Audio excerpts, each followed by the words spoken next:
Bonjour et merci de nous suivre sur TVBA où nous avons le plaisir aujourd'hui de retrouver Karine Desmoulins, désormais une habituée du plateau de TVBA.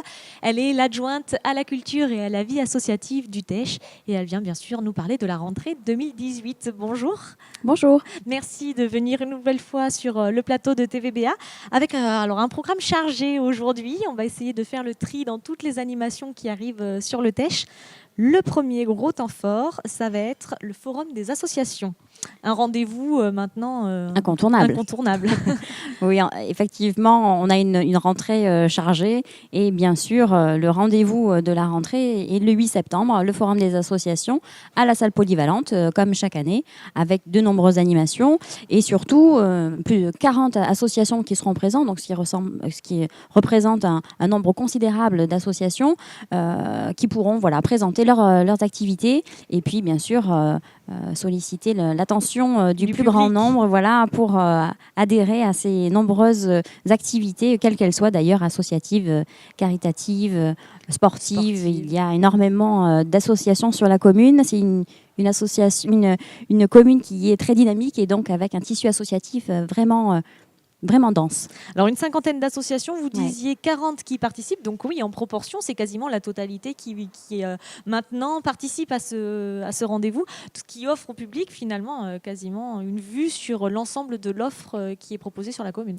Oui, et puis ça permet au public de découvrir toutes sortes d'associations et d'activités à faire tout au long de l'année. La semaine comme le week-end, l'offre est vraiment variée et c'est ça qui est intéressant parce que ça permet aux habitants de pouvoir pratiquer une activité quelle qu'elle soit sur sa commune et donc de ne pas avoir nécessité de se déplacer dans les communes voisines, donc c'est plutôt bien. Et alors, un autre outil qui va certainement vous intéresser à cette rentrée 2018, bien sûr, on vous invite à participer au forum, mais si d'aventure vous ne pouviez pas y aller, il y a toujours ce guide des associations qui est édité par la municipalité, que vous pouvez retrouver sur le site internet, je crois. Sur le site de la commune, bien évidemment, à l'office de tourisme, vous pouvez le retrouver en mairie, et il est disponible dans tous les bons lieux d'accueil du public de la commune, avec bien sûr donc, toutes les coordonnées des associations de la commune. On passe au deuxième temps fort de ce mois de septembre. On a dit qu'il va y en avoir quelques-uns.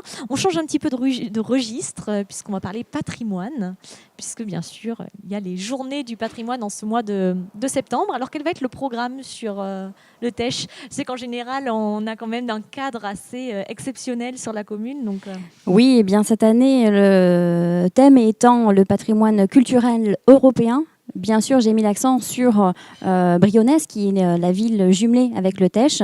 Il y aura beaucoup d'animations sur ces 2 journées, mais voilà, un accès jeune public que j'ai voulu vraiment mettre en avant parce que c'est notre avenir et donc il faut attirer cette jeunesse sur ces journées du patrimoine qui ne font pas toujours rêver et donc pour attirer ces jeunes, eh bien, on propose des animations un plus ludiques avec des balades, des jeux de piste de manière à essayer de les attirer et de leur faire comprendre que eh bien, ils ont un patrimoine riche sur notre commune, qu'il soit bâti ou qu'il soit naturel.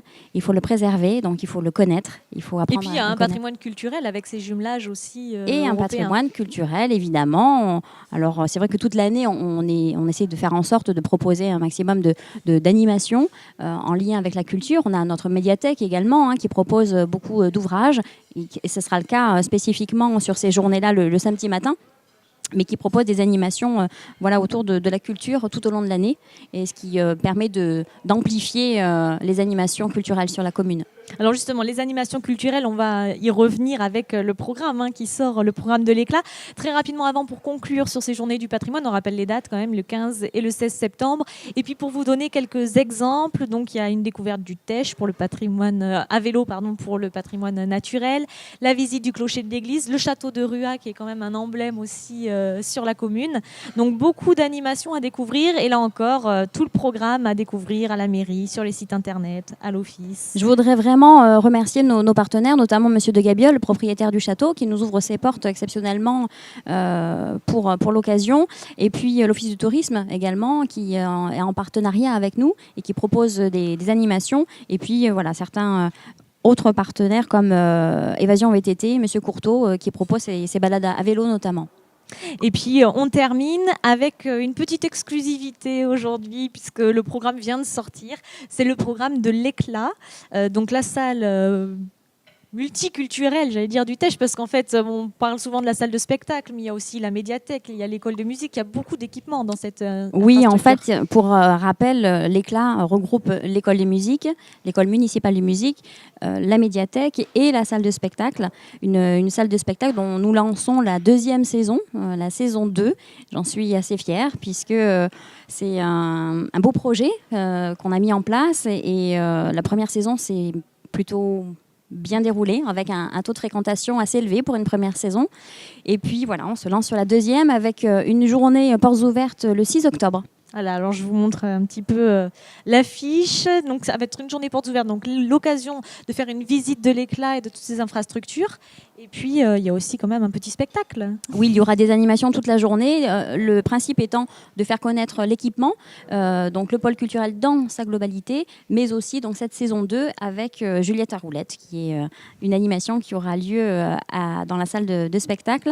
Et puis ça sera l'occasion de découvrir l'ensemble de la saison. La plaquette va être distribuée dans toutes les boîtes aux lettres de la commune et alentour, donc vous allez bientôt la recevoir chez vous. Et puis vous allez pouvoir concocter votre programme pour les mois à venir jusqu'au mois de mai 2019. Alors il y en a pour tous les goûts, jeune public, public plus averti, dirons-nous, du théâtre, de la danse, une offre assez variée. On essaie effectivement de satisfaire tous les publics, de n'oublier personne, de la plus tendre enfance jusqu'au plus ancien. On essaie vraiment de proposer à la fois des concerts, mais à la fois également du théâtre ou bien d'autres temps forts. Et je pense notamment à notre ami David Voinzon. Alors justement, on y est. On ne va pas pouvoir détailler toutes les dates qui figurent dans la plaquette, mais il se trouve que c'est presque la première date de la saison après l'ouverture. Donc David Voinzon, le jeune talent téchois, qui maintenant vogue vers les hautes sphères du one-man show.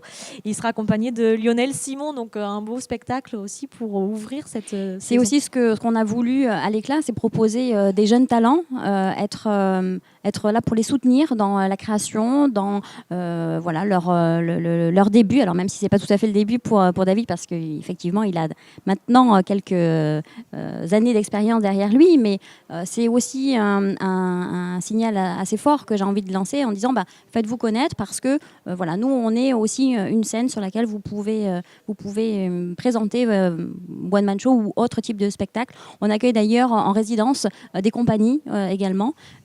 C'est un petit soutien que je porte depuis la saison première parce qu'il est important de soutenir ces jeunes créatifs de notre territoire, bassin d'Arcachon ou un peu plus largement.